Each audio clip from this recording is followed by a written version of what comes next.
Today's chapter is Rules of Debit and Credit. Rules of Debit and Credit based on types of account, and the types of accounts are of three types. Here start. Number one, personal account. Accounts are of three types. Personal account, it is also of three types. Natural person. अब natural person कौन से होते हैं? Natural person वो person होते हैं जो कि बाय बर्थ होते हैं नेचुरल. जैसे आप हैं, हम हैं, तो ये कैसे हैं? नेचुरल पर्सन हैं. Ram, Shyam, Mohan, you, I etcetera, हम सब लोग कैसे हैं? नेचुरल पर्सन हैं. सेकंड पर्सन होते हैं आर्टिफिशियल पर्सन. आर्टिफिशियल पर्सन कौन से होते हैं? जो क्रिएटेड बाय लॉ होते हैं. क्रिएटेड बाय लॉ, जैसे रिलायंस कंपनी, टाटा कंपनी, बिरला, बाटा, ठीक है, और जो भी कंपनी आप देखते हैं, कोई ट्रस्ट देखते हैं, ठीक है, या कोई मंदिर समिति देखते हैं, टेम्पल देखते हैं, स्कूल देखते हैं, ये सारे कैसे हैं? ये क्रिएटेड बाय लॉ है, कानून के अंतर्गत इनका निर्माण हुआ है, इसलिए हम इनको बोलेंगे आर्टिफिशियल पर्सन. थर्ड पर्सन होते हैं आपके representative personal account. Representative personal account कौन से होते हैं? जो किसी ग्रुप को रिप्रेजेंट करते हैं, जैसे आउटस्टैंडिंग, प्रीपेड. ये दोनों जो वर्ड है आउटस्टैंडिंग और प्रीपेड, ये हम एक्सपेंस के लिए यूज करते हैं. किस लिए यूज करते हैं? एक्सपेंस के लिए. कैसे इसको यूज करेंगे? सपोज कीजिए आपके यहाँ पर वर्कर्स हैं, और वो वर्कर्स जो है करीब 50 वर्कर्स हैं, और उन 50 वर्कर्स की एक महीने की सैलरी आपने दी नहीं है अभी. तो 50 वर्कर्स की जो एक महीने की सैलरी रह गई है, मान लीजिए एक वर्कर की सैलरी 1000 रुपए है, तो 50 वर्कर की सैलरी कितनी होगी? 50,000 रुपए. वो ड्यू हो गई है, लेकिन अभी तक आपने चुकाई नहीं है. इसका मतलब क्या हो गया? अभी भी आउटस्टैंडिंग है, यानी अभी चुकाना इसका बाकी है. तो ये किसका हो गया? एक्सपेंस. ऐसा एक्सपेंस जो भी ड्यू तो हो गया है, लेकिन चुकाना अभी बाकी है, तो उसको बोलते हैं आउटस्टैंडिंग. तो आउटस्टैंडिंग किसको रिप्रेजेंट कर रहा है? उन 50 वर्कर्स के ग्रुप को रिप्रेजेंट कर रहा है, इसलिए बोलेंगे इसे आउटस्टैंडिंग एक्सपेंस. इसी प्रकार से प्रीपेड, यदि मान लीजिए आपने 10 वर्कर्स को एडवांस में सैलरी दे दी है, एडवांस और प्रीपेड एक ही बात है, अगर एडवांस में सैलरी देती है तो ये एडवांस सैलरी जो हो गई वो आपका रिप्रेजेंटेटिव पर्सन अकाउंट के अंदर कवर होगा. इसके बाद नेक्स्ट आता है आपका एक्रूड एंड अनएक्रूड इनकम. इसी प्रकार से ऐसी कोई इनकम जो आपने कमा तो ली है, लेकिन अभी तक आपको प्राप्त नहीं हुई है. जैसे बैंक में आप देखते हैं ब्याज मिलती है, वो आपके एफडी में प्लस होती चली जाती है, लेकिन वो आपको मिलती नहीं है. तो ऐसी ब्याज जो हमने कमा ली है, ऐसी कोई भी अदर इनकम जैसे कमीशन है, ब्रोकरेज है, रेंट है, ड्यू हो गया है, पर हमें मिला नहीं है अभी तक. तो इस प्रकार की जो सारी इनकम्स हैं जो रिसीव नहीं हुई है, बट उनका पेमेंट ड्यू हो चुका है, तो वो एक्रूड इनकम की कैटेगरी में आएगा.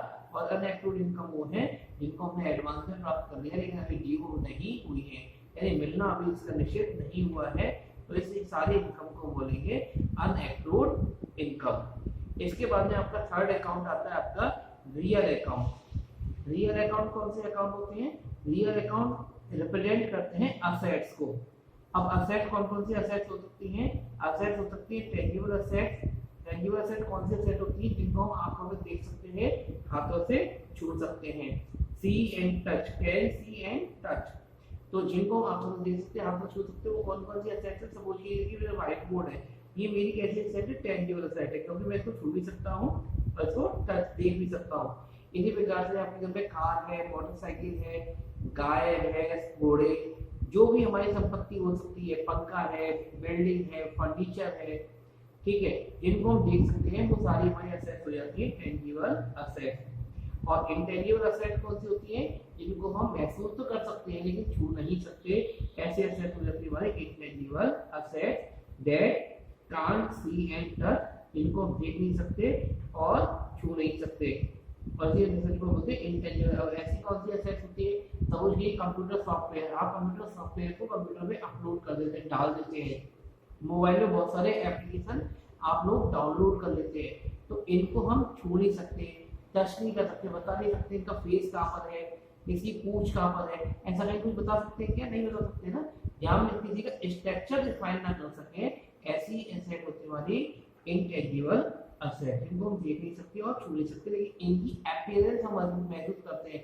मोबाइल में यूट्यूब एप्लीकेशन है ना, हम उसको यूज करते हैं, हम उसको महसूस कर सकते हैं, हाँ यूट्यूब है, हम इसको महसूस कर रहे हैं। हालांकि लोगो जो दिखाई दे रहा है तो वो लोगो अलग चीज है, लेकिन कितना बड़ा है, क्या इसका स्ट्रक्चर होगा, हम इसको बता नहीं सकते, हम इसकी कोई पिक्चर ड्रॉ नहीं कर सकते कि ये दिखने में ऐसा दिखाई देगा। ये सारे सॉफ्टवेयर होते हैं हमारे इंटेंजिबल एसेट्स हो सकते हैं। इसी प्रकार से गुडविल है, बिजनेस में फर्म ने कमाई है अपनी मेहनत से, अब उसका स्ट्रक्चर बना सकते हैं क्या, नहीं बना सकते, तो गुडविल हो गया। इसी प्रकार से पेटेंट है, कॉपीराइट है, रेसिपी है, ये अलग अलग प्रकार की एसेट्स हैं जो कि इंटेंजिबल एसेट्स की कैटेगरी में आती हैं।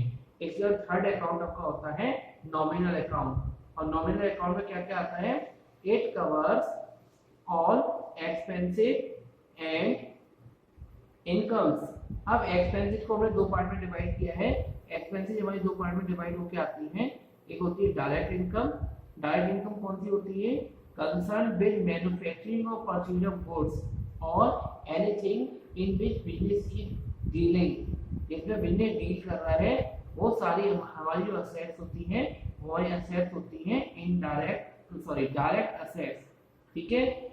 डायरेक्ट परचेज इसमें करते हैं, परचेज ऑफ गुड्स, एक प्लास्टिक की फैक्ट्री है और वो प्लास्टिक का सामान बना रही है, तो ये प्लास्टिक का सामान बना रही है, वो कंपनी के लिए गुड्स क्या हो गया, प्लास्टिक के सामान है, वो सारे उसके लिए गुड्स कहे जाएंगे। क्लियर। इसी प्रकार से यदि कोई मैन्युफैक्चरिंग कंपनी है और मैन्युफैक्चरर सीमेंट का, तो सीमेंट का जो रॉ मटेरियल है वो उसके लिए गुड्स कहलाएगा। क्लियर। इसी प्रकार से आपके और भी चीजें हो सकती हैं, फर्नीचर के व्यापारी के लिए फर्नीचर के लिए लकड़ी है, या फर्नीचर की प्लास्टिक का फर्नीचर वो उसके लिए गुड्स है। तो इस प्रकार से प्लास्टिक का फर्नीचर मैन्युफैक्चरिंग कर रहे हैं या फिर उसको हम क्या कर रहे हैं, खरीद के लेकर के आ रहे हैं, तो खरीदने के और बनाने के जितने भी खर्चे होते हैं वो हमारे डायरेक्ट एक्सपेंस होते हैं, यानी कि फैक्ट्री तक के जितने खर्चे हैं, माल खरीदने और फैक्ट्री तक के, फैक्ट्री का मतलब जहाँ बना रहे हैं माल की, क्योंकि प्रोसेसिंग चल रही है, वो सारे खर्चे हमारे कैसे कहलाएंगे, डायरेक्ट एक्सपेंस कहलाएंगे। अब इसके इनडायरेक्ट एक्सपेंस कौन से होते हैं, इनडायरेक्ट एक्सपेंस वो एक्सपेंस होते हैं जो कि माल के बनाने के बाद में किए जाते हैं, जो माल के बेचने से संबंधित होते हैं, वो हमारे कैसे खर्चे होते हैं, इनडायरेक्ट एक्सपेंसेस होते हैं।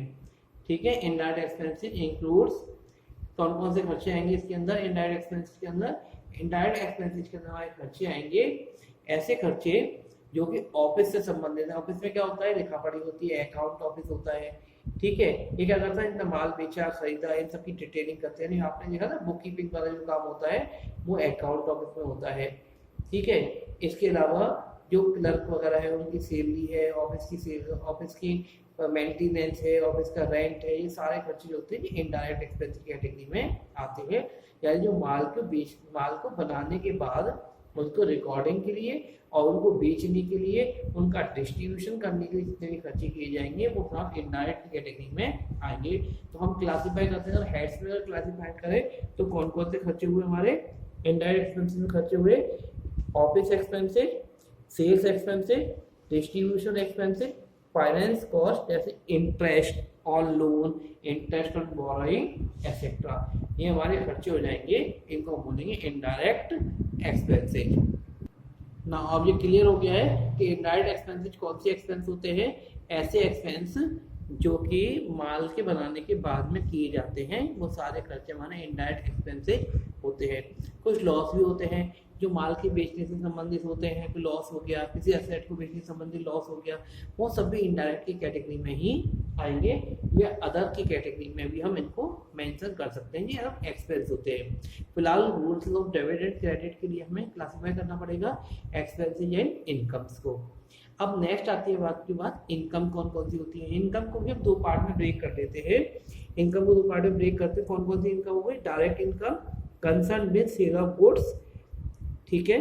जैसे हमने क्या किया, माल बनाया, उसको बेचेंगे, जो भी माल बनाया है, चाहे वो फर्नीचर बनाया है, चाहे सीमेंट बनाया है, तो इनको बेचने से जो इनकम होगी वो हमारी डायरेक्ट इनकम होगी।